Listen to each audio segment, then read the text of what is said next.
Maggie, certified health and lifestyle coach. And today we are in my kitchen, but I'm not cooking. Today I'm talking about the importance of movement. And we all know that it is critical. It is critical, critical. And yet, if you think about it, most of us will admit we don't move around near as much.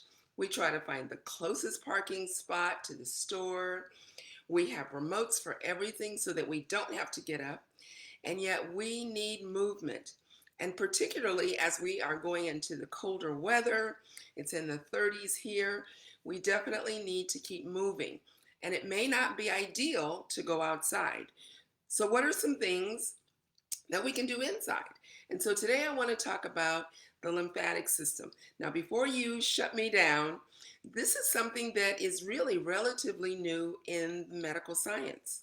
We know about the circulatory system, we know about the digestive system, we know all of that, but it's just in really recent, maybe 20 years, that they've really found the importance of the lymphatic system. Now, it's like a super highway that runs through the body. I like to compare it to an atlas. Most people don't even use atlases anymore now that we have GPSs, but we like to take ours because it gives us that overall view of point A to point B. A GPS just has that little bit where it's like, okay, this is where you are, but it's hard to tell everything else. And so with our body, we have, you can see where the veins and, the capillaries and all those things go.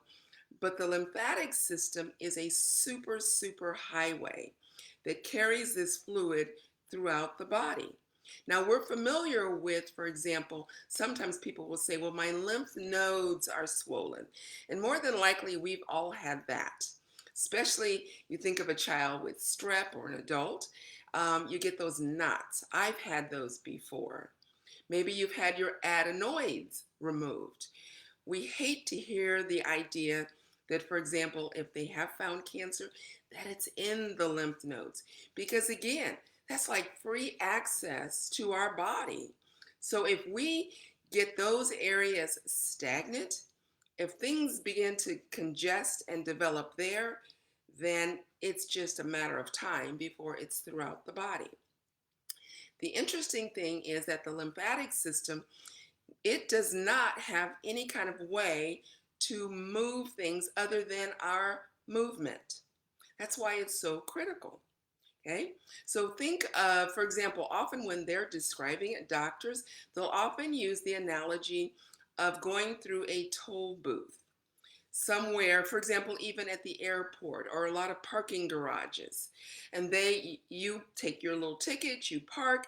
When you leave, you got to punch it in, and then the arm goes up and you drive out.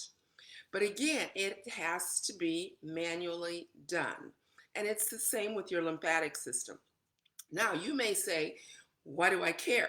But I'm going to read some things that actually will maybe give you a clue if your lymph system is stagnant. So, see if any of these relate. Swollen hands and feet, fingers. You have trouble getting your ring off and on at different times. Brain fog. Okay, we've all felt that at times. Cellulite, swollen tonsils, swollen breasts, rashes. When I had a rash a couple years ago, I had knots on my neck, and then the rash was all over my face and shoulders. Skin problems, bloating, enlarged lymph nodes, maybe under the armpits, reoccurring sinus infections. This is one that you hear a lot. Chronic fatigue, constipation. Nobody likes to talk about it, but again, that can be a clear sign that you've got some congestion. Achy joints and muscles. A lot of your lymphs are in these areas, okay? These areas right in here, okay? The stomach area, the groin area, huge, behind the knees.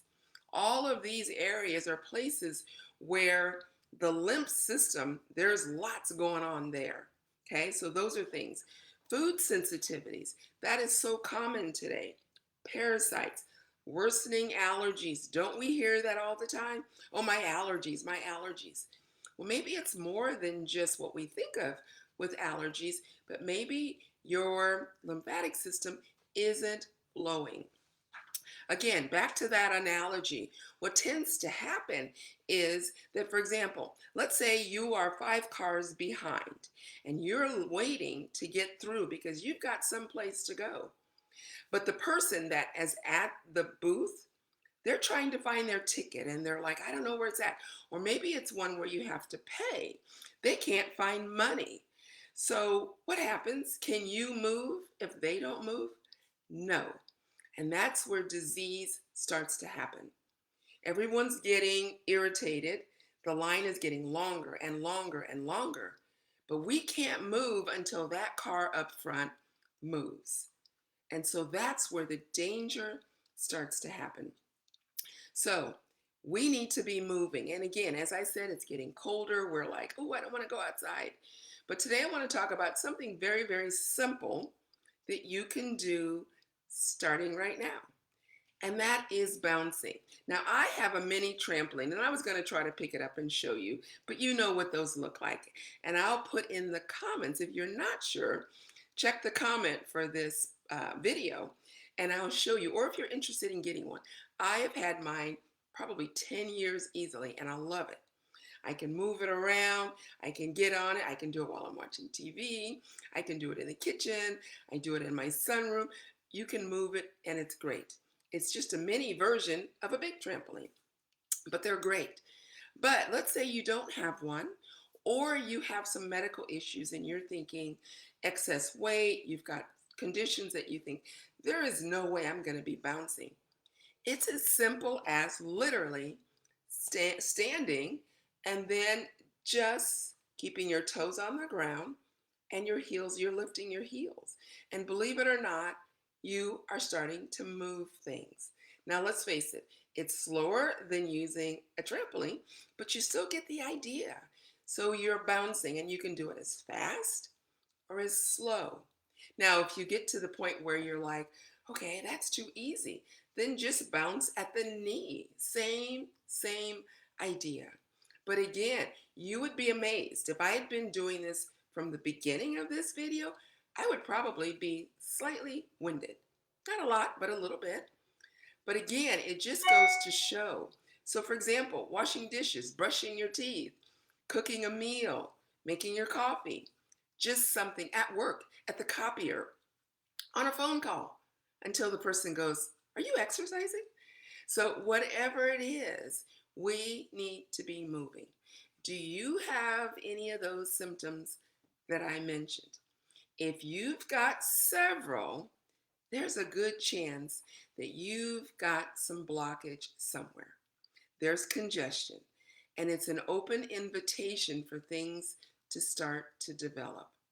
So get into the habit of making movement, even the smallest movement, a major part of your day.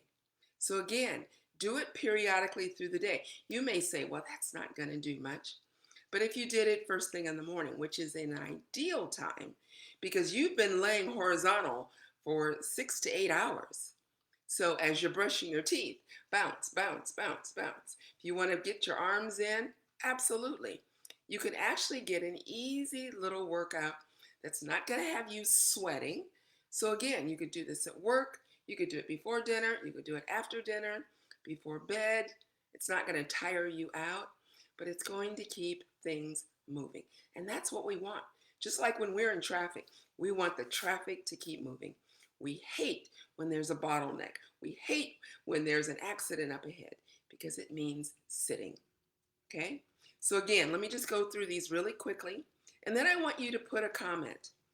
Do you have any of these? Or maybe just say, ooh, I have 3 or 4 of those if you don't want to say what they are. Swollen hands, fingers, okay? Your ring gets really tight. Brain fog, cellulite, swollen tonsils, swollen breasts, itchy skin, okay, or rashes, bloating, okay, enlarged lymph nodes, okay, maybe you get those knots, reoccurring sinus infections, chronic fatigue, digestive issues like constipation, muscle achiness, soreness, joint pain, Depression. I didn't mention that one before. Depression, anxiety. Because you know what? We have lymph glands in the brain. Okay? So again, that's where the brain fog, that's where depression, a lot of moodiness. We need to keep moving. Stubborn excess weight. A lot of times people are like, but I barely eat, I'm doing everything. But again, if the lymphatic system is stuck, it's going to affect digestion. You're not digesting your food properly. You may be struggling with constipation. So you are holding on to excess weight and you're thinking, but I don't eat that much. If we were able to peel back the skin, that's where that weight is. It's just old, fermented. This sounds gross, but it is gross. This is stuff that's just impacted. That belly, that's what it is. It isn't necessarily new food going in. It's the food is not going out, the old food. And so it's getting stuck. So we've got to keep moving. Okay? Cold hands and feet. Yeah, okay? Worsening allergies, frequent colds or flu. So again, you don't have to tell me which ones if you don't want to, but can you relate to any of these? Maybe it's a matter that, yeah, okay, I've got some issues and I need to start moving. So again, whether it's getting a mini trampoline, going out for a walk, if it's cold or rainy, just moving, okay? Give me your thoughts, okay? I'm sure I look crazy, but it's okay. Just do it in the privacy of your own home. Get some friends to go on walks with you. But again, get the family involved. Dancing is another one that's always fun. But let's make sure we're taking care of this body. We only have one, so let's make sure we take care of it. All right, you take care. Again, leave me a message. Even if it's just like, are you serious? But leave me a message. I'd love to hear from you. Have a great day, and God bless.